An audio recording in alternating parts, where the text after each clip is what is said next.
Yesterday we stopped it. Uh, we briefly, someone mentioned in the audience that most of the structures that we observe in biological systems, they're assimilated through development, right?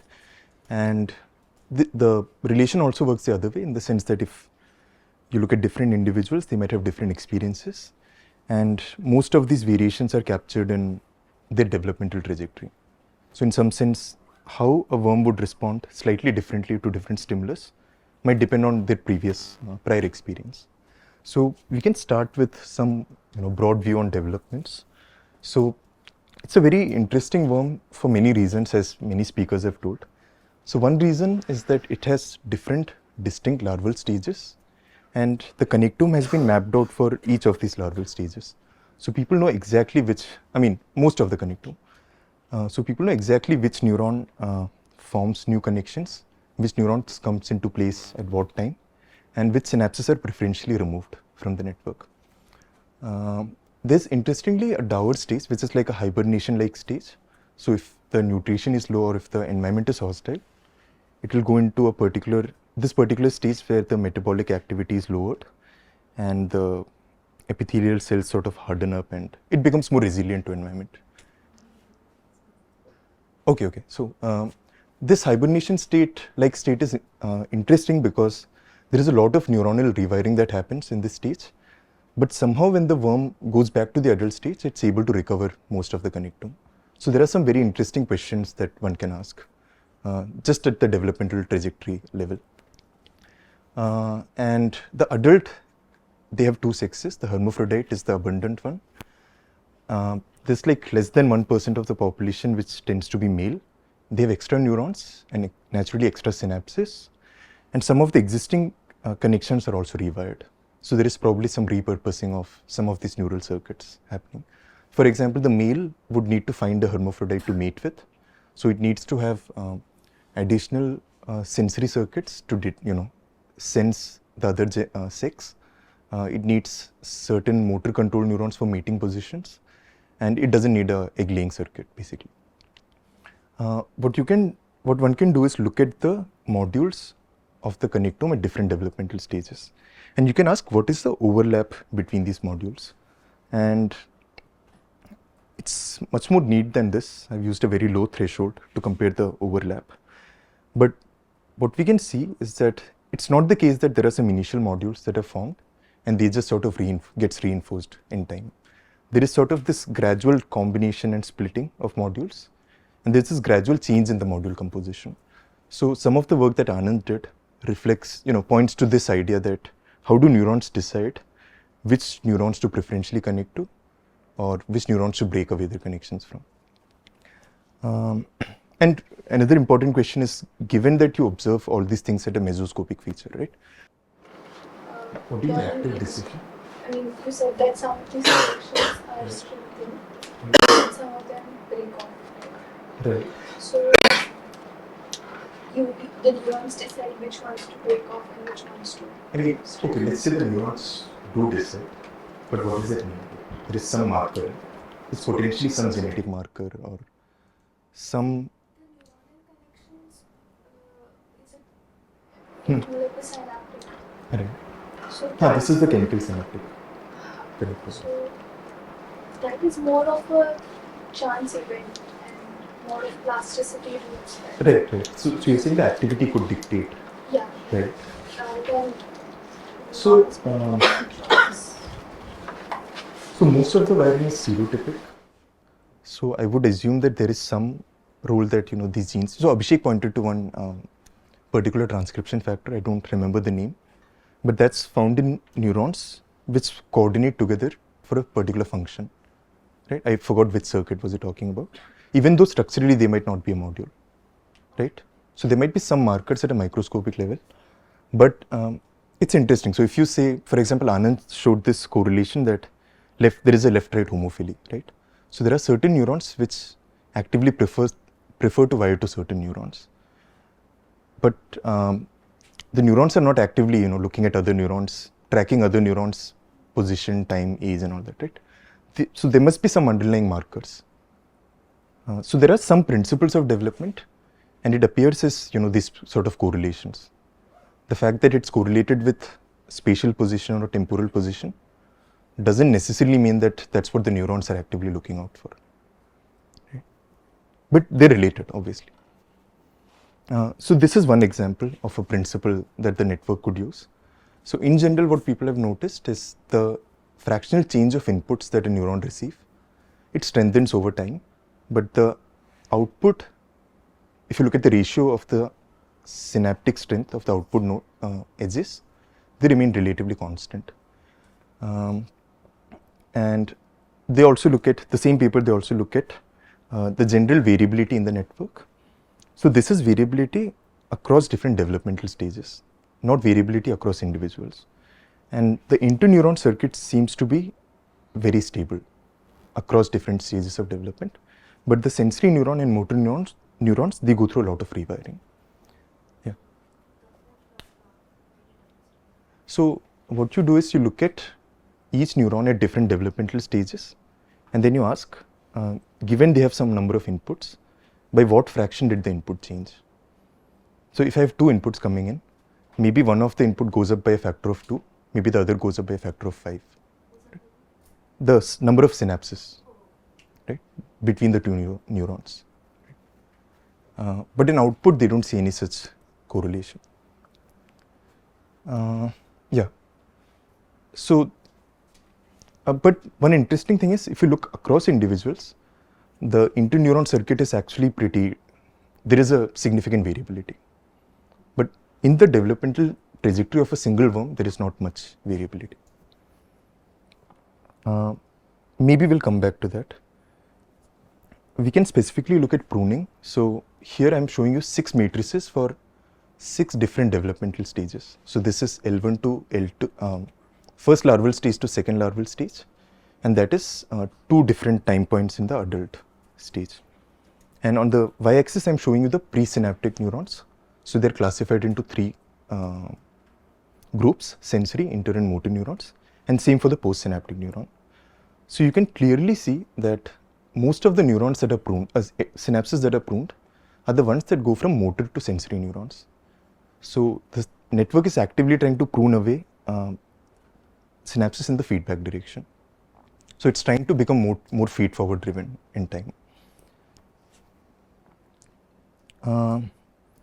We'll take a small, we'll digress a little.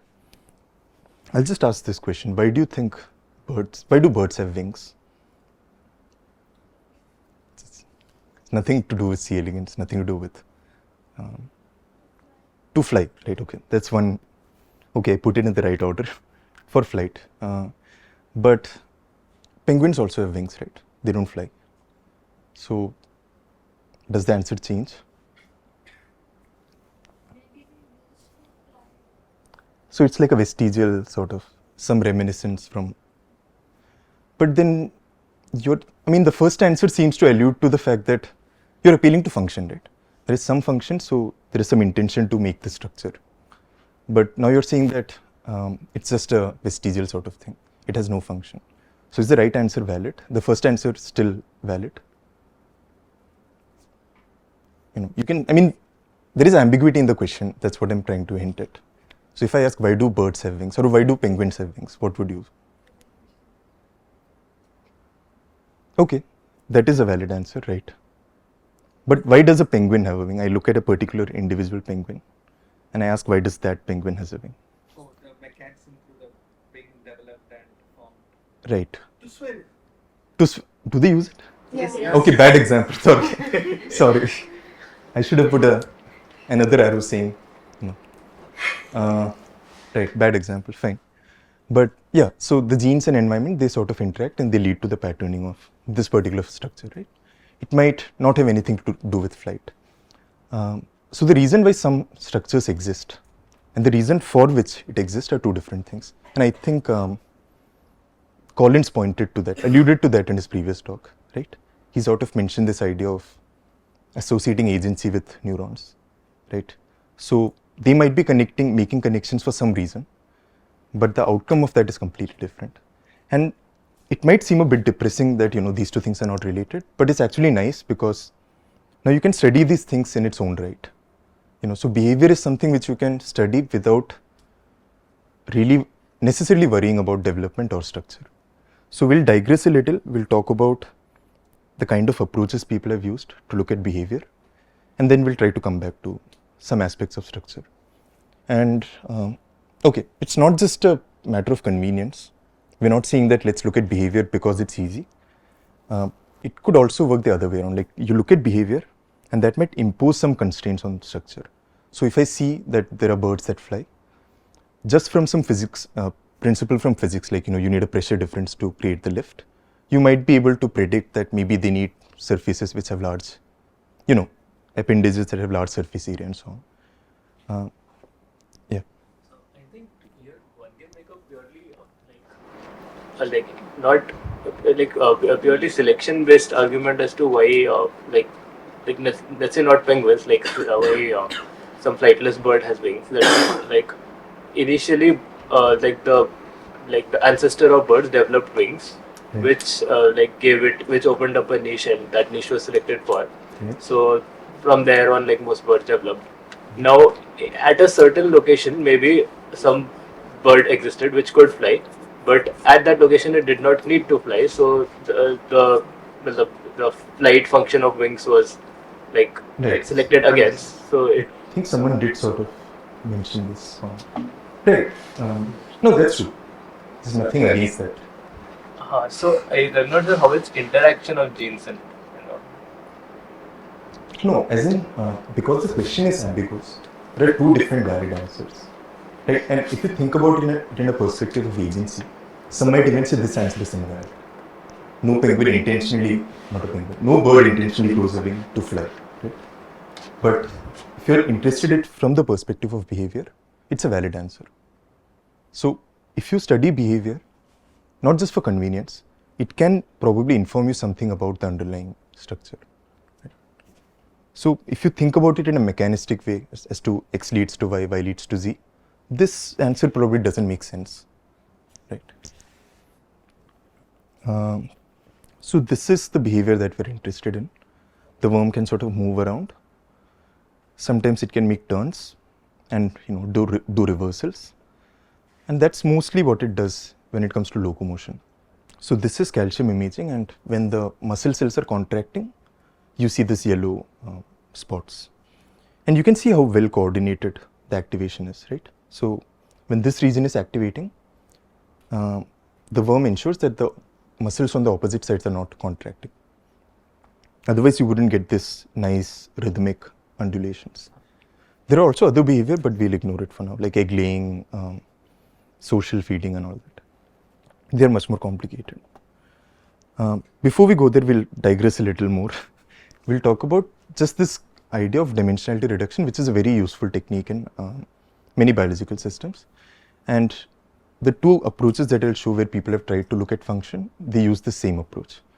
And the idea is generally very simple. Like, let's say you have some data, and let's say it's a two-dimensional data, right? So these scatter plots, this is the data that you have. Now, if you're not interested in, let's say, these fine details, so maybe you don't have, you're only interested in the broad properties, right? You don't care about this fine, this details up to this resolution. What you can do is you can effectively approximate this as a one-dimensional line. So you go from a two-dimensional description to a one-dimensional description. So you lose some of the information. So if I say, put a pin on this point, maybe I lose this specific information about these deviations, but that's okay, given that I'm only interested at that scale. Another practical problem could be that when you're making measurements, you might have some lower limit in your resolution. So it doesn't make sense to model anything beyond that resolution, right? The other thing could be transient. So there are many dynamical systems where the initial conditions don't matter. So in this particular case, maybe you're only interested in the phase of this oscillation. Maybe you don't need to worry about all the initial conditions. And the claim is that a lot of biological systems and many other systems on top of that can be seen as this hyper ribbon structure. So if you think of this structure, it's like a 2D ribbon, right? You have a length and you have a width which is much smaller than the length. And if you think of a ribbon, it's depth is much smaller than its width. So if you have n dimensions for each parameter, maybe you can stop at the first 2 or 3 parameters and it won't make that big of a difference. There is a way to formalize this. I'm just mentioning this in case you're interested, but we're not going to use this in any case. But the idea is that if it's actually very similar to what Sumitra was talking about. If let's say you have some underlying model and you can assume some parameters, right? So in that case, we had certain parameters, which was the emission matrix, the initial probability distribution of states, and the transition, right, transition between the hidden states, right? And you have some data, set of data, and you're asking, given this choice, given a particular set of parameters, what is the probability of obtaining this data, right? And then you're saying, I want to choose this in such a way that this is maximized. So in some sense, you're claiming this is all the data I have, and I want to pick a model that only explains this, right? Nothing more, nothing less. Now, obviously, you can iterate through these parameters. There are many algorithms like the one she discussed. But one approach could be to just take 2 different set of parameters. So you have some parameters, and you have another parameters, and you can ask, how do these distribution compare with each other? Right. So you have another distribution given a different set of parameters. So the parameters are different, so the likelihood would be different. So you can use scale divergence as a measure. So just know that this is a measure which tells you how far apart 2 distributions are. It's not in a proper sense distance, because it's not symmetric. If you swap the indices, you won't get the same results, but it gives you some idea of how far 2 distributions are. And if your parameters are close apart, like in most of these algorithms, what you do is take a set of parameters and you perturb it a little, and then you ask, are you getting better results or is it getting worse? Then you can approximate it up to some terms, ignore the higher order terms, and you get this Fisher information matrix, which tells you, depending on the variations in some parameter, where mu and nu are the different parameters that you're choosing, how would this distance vary? Now, a lot of studies in this field of information geometry is about this metric, and this metric is a property of the model that you have chosen, right? And if you look at the leading eigenvectors, right? The leading eigenvectors of this matrix in this parameter space, you can do a very similar thing. You can ask, along which direction do I see the maximal variance, and along which direction do I see minimal variance? So I can make was there a question? Okay, so I can make an informed choice as to how many directions are important for my model. So I can cook up a model which has 10 parameters. Alternatively, I can cook up a model which has 20 parameters. But if I look at the eigenvalues of the Fisher information matrix, it will tell me that only 3 or 4 of them are probably important in both the models. Some of you might be familiar with PCA, principal component analysis. Biologists, they might be familiar with UMAP. I'm not sure, right? So these are like some examples of sloppy models. So these class of models are called sloppy models. And the idea is that if you look across this parameter space, so this could be any one of those parameters that you're fitting, there are certain directions along which the variation in the likelihood is very large. So if you vary that parameter a little, suddenly the likelihood changes drastically. And there are certain directions along which it doesn't change all that much. So maybe what's really interesting is just this stiff direction. The sloppy direction is something which you can ignore. Maybe when we'll look at the application, it will be more intuitive. So one example is this study where they look at the time series profile. So they do calcium imaging and they look at the activity of certain interneurons and motor neurons. And then they look at the principal components. So they look at the top 3 principal components. So if you plot this trajectory, it's some very high dimensional space, right? You have like probably 40, 50 neurons, right? There's no way to visualize it. But if you look at the directions along which there is variation, maximal variation happening, then you only find 3 which are relevant, which means there are many neurons which are coordinating their activity. And what this paper showed is that if you look at this trajectory, so they're plotting it in a, projecting these 3 vectors in a 2-dimensional space. Each of these different segments, they correspond to different behavior. So essentially what they're saying is there are certain neurons which are recruited to do certain, to achieve certain functions, and there are certain deterministic ways in which you can predict how the worm will go from one behavior to other, which is shown by this matrix. So these are the set of functions, and you can say that while it's in forward motion, maybe it can go to forward slowing, maybe then it can do a ventral turn, maybe then it can oh sorry, it's the other way around. Yeah, but there are also redundancies in the sense that if you look at these transitions, there are 2 ways in which you can recruit neurons to achieve the same function, and this sort of redundancy is built into the connectome. Now this is very, they also show other interesting results, such as that if you inhibit the motor neurons, so all this activity that's happening in the interneuron is not manifesting, or if you inhibit the modulatory neurons that finally activate the motor neurons, you still see this attractors, you still see the different trajectories in the interneurons space.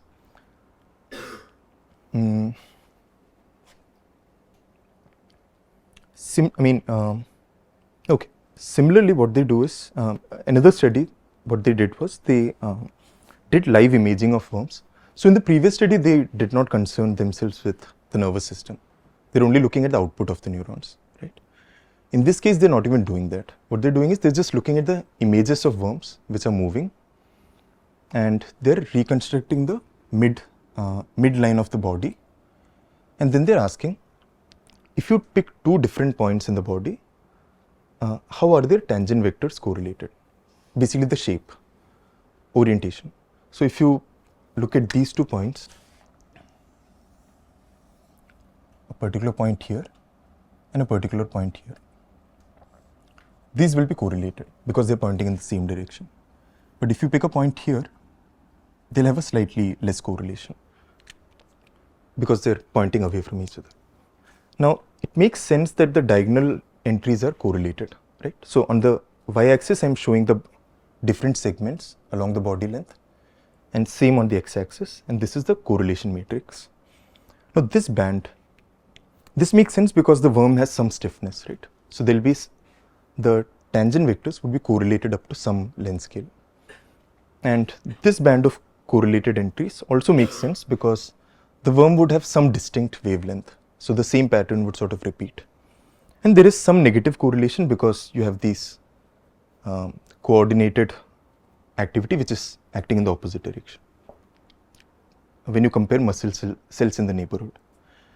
And now what they show is you can look at the eigenvalues of this covariance matrix, and these 4, and what they show is that the first 4 eigenvalues explains most of the variation in the behavior. So if you were to look at the first 4 eigenvectors and combine them in different amplitudes, you can reproduce most of the trajectory. You don't need to worry about all those fine jittery motion and the fine details.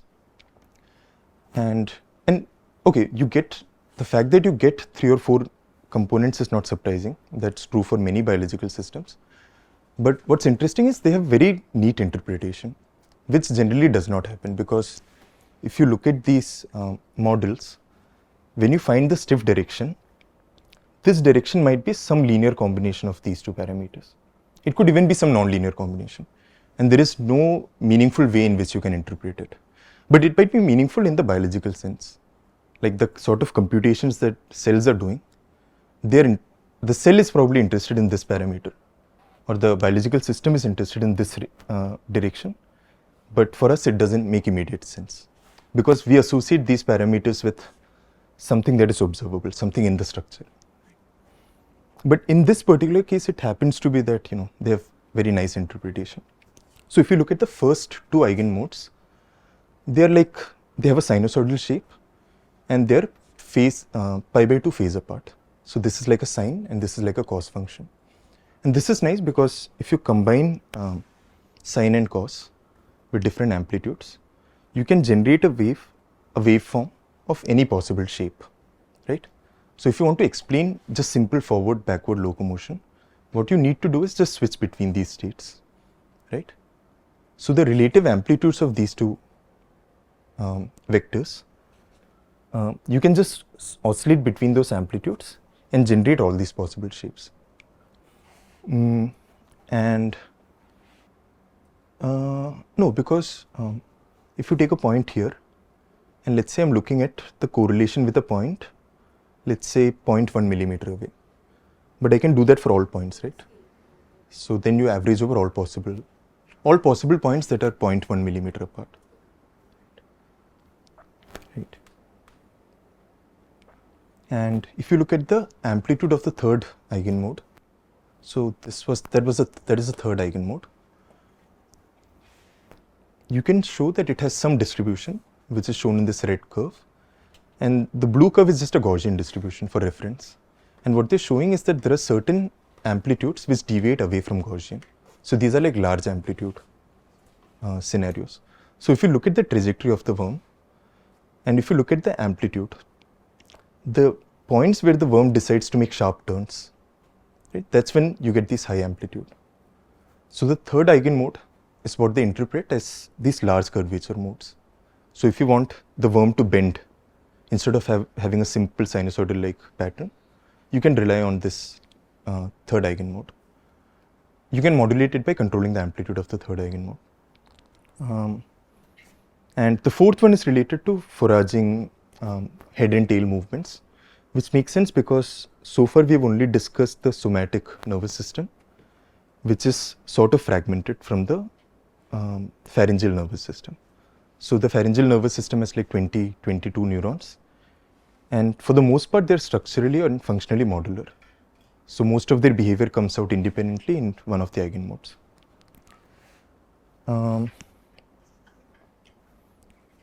Now we can get back to structure, but I hope the dimensionality reduction part is at least clear.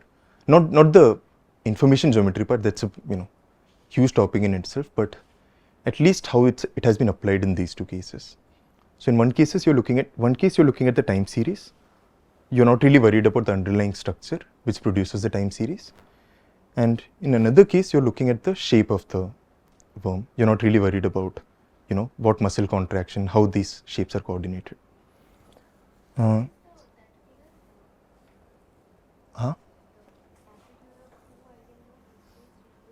So you have these two eigenmodes which are sinusoidal, right? There is a sine and a cos-like function. If you combine them, you can get wave of any form. But what the phase of that final wave would depend on the relative amplitude, right? So if I take like half sine plus half cos x, I'll get something like, so this is sine, this is cos, so I'll probably get something like something in between, right? Because the amplitudes are equal. If this is 1 and this is 0, I get a sine. If this is 0, this is 1, I get a cos, right? So just by modulating these two amplitudes, I can control the shape of the worm. And for most of forward and backward locomotion, that's all you need. Bending, so that's where the third eigenmode comes into play. So if you look at the trajectory of the worm, this is in physical space, right? The worm is moving around, and there are some points where it decides to make a sharp turn, right? And these regions marked in red, that's when the amplitude of the third eigenmode is largest. So this red curve is the distribution of amplitude, right? And any deviation away from a Gaussian distribution is what they're calling a large amplitude. So for most of the trajectory, the amplitude is sampled from this region, but whenever the worm is making a sharp turn, the amplitude is sampled from large amplitude region. It matches with the Gaussian, it's where it's just moving and not So this, right, so this eigenmode is not dominant when the amplitude is low. So the first two eigenmodes, they'll explain the behavior. They're moving in a straight line. But when this amplitude is large, then the behavior would depend on the first three eigenmodes, right? So on top of locomotion, you'll also have these turns.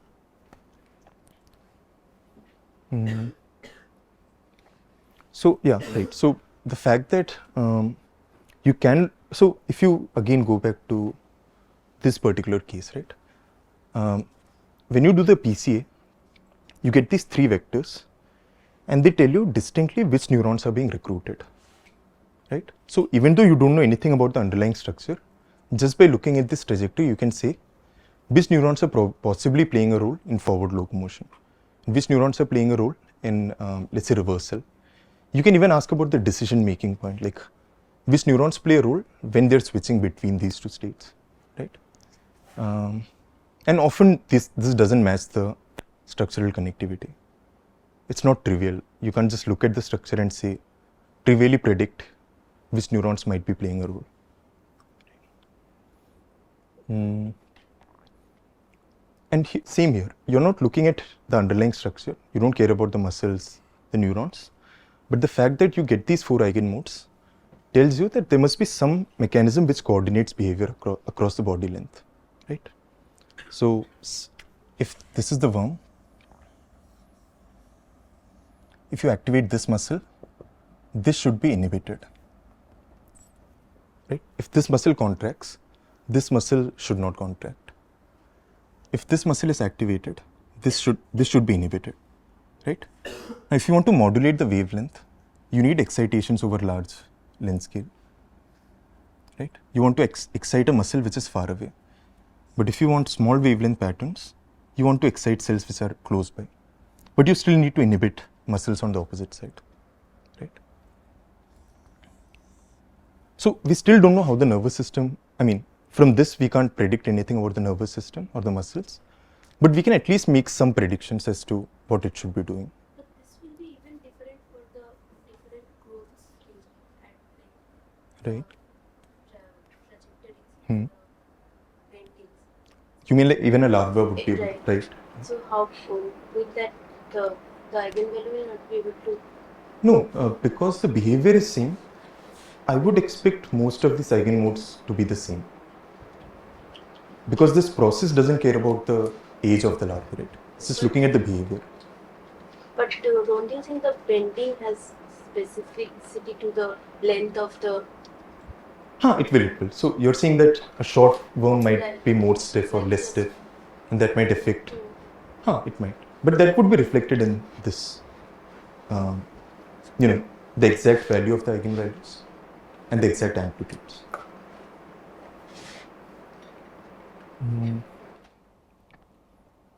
Right. But it's true that, okay, I'll come to that. So if you look at the locomotion circuit, essentially you have some neurons which are activating the muscles, and that's when the muscle contracts. And they ensure that they activate another inhibitor on the opposite side. And this inhibitor will prevent the muscle from contracting on the other side. And these activators, so some of them modulate forward locomotion and some of them modulate backward locomotion. These excitatory cells, they will form connections with other units which are basically the same unit repeated over the length, body length. So you have 12 of these units which are repeated over and over, and there are connections within these units, and they follow the same principle of inhibiting across the muscles. Actually, Abhishek mentioned during lunch that one of the lunch session that there is a scenario where the worm actually relaxes this inhibition and it allows contraction on both sides. Can you guess for what behavior this might be necessary? So if you contract both the muscles, pushing out the egg. I'm not sure about that, but that's interesting. Yeah. Right. So you're saying there should be some control of how stiff or relaxed the muscles could be, but I'm not sure about that example. While burrowing, okay. I didn't know significance of that. Like the agar kids, they do like when they within soil they can actually. Okay.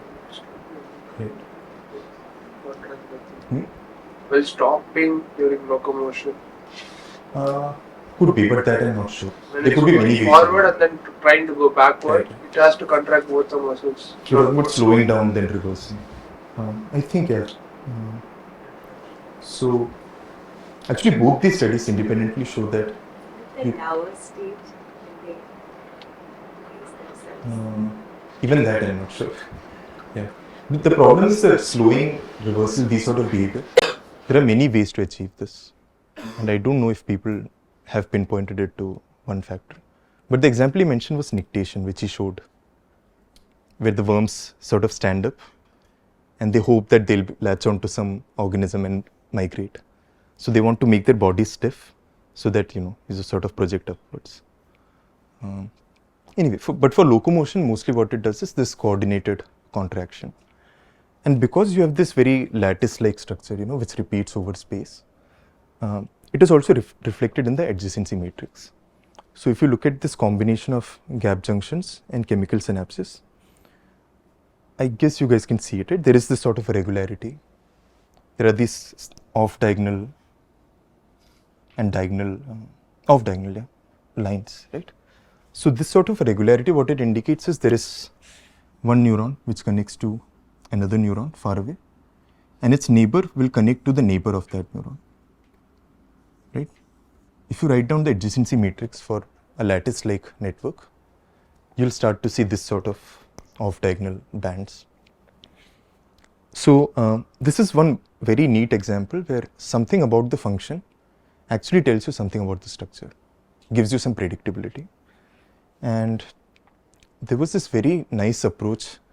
I like this because most of the module detection algorithms that people use, they give more or less similar kind of modules. There could be some variations depending on how you implement it. But this approach, they come up with a very different set of subgroup of modules, which you don't get from conventional module detection algorithm. And their argument was, if you look at some connectome, like let's say the motor neuron connectome, and if you swap some of the node identities, right? So if you take this small circuit, for example, and if I swap these neurons, will the connectome change, right? Now, if in this example, you can see that A has the exact same connections as B, right? So if you swap them, nothing changes. So this is what they're referring to as permutation symmetry. So if you permute some of the indices and their identities, will that lead to any change in the topology? And how you would do it? So in this particular example, you can define a matrix P which has information about which nodes are being swapped. So in this case, the first two nodes are being swapped, right? And doing this permutation is equivalent to doing this matrix multiplication. And this you can sort of work it out. And if you do this rotation, this swapping, and if the adjacency matrix remains the same, it means that there is permutation symmetry in the underlying connectome, right? And you can rewrite this in this form, right? This expression. This difference should be exactly 0. This is a useful method to detect regularities in structure. So when you have lattice-like structures, swapping identities might not make that big of a difference. But obviously, as you can see in this example, it's not a very neat lattice, right? There is some variation, which is expected of most biological systems. So you have to redefine this parameter, this condition, in a way that you're tolerant of slight variations. So if you swap the identity of two nodes, and if let's say the matrix doesn't change all that much, but maybe there is 1 or 2 synapse which is here and there, maybe you'll tolerate it. Okay, so you can define a threshold of error that you're willing to tolerate. And this is what they call the condition for pseudosymmetry. And using this, what you can do is, if you have some n number of neurons, so here they're only looking at the motor neurons. So there are like 140 of them.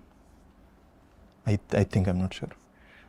You can ask which subgroups have this strong permutation invariance under permutation. And these subgroups neatly comes out to be modules, neurons which play a role in forward locomotion, backward locomotion, and some other function like inhibition and so on, contralateral inhibition. And they also compare it with other module detection algorithm like the ones that was discussed by Shakti, and they show that there is not much overlap. So this is sort of like one example where context can inform what sort of, what is the appropriate choice of module detection algorithm that you should use, right? I'll probably end it here, but if there are any questions, you can ask.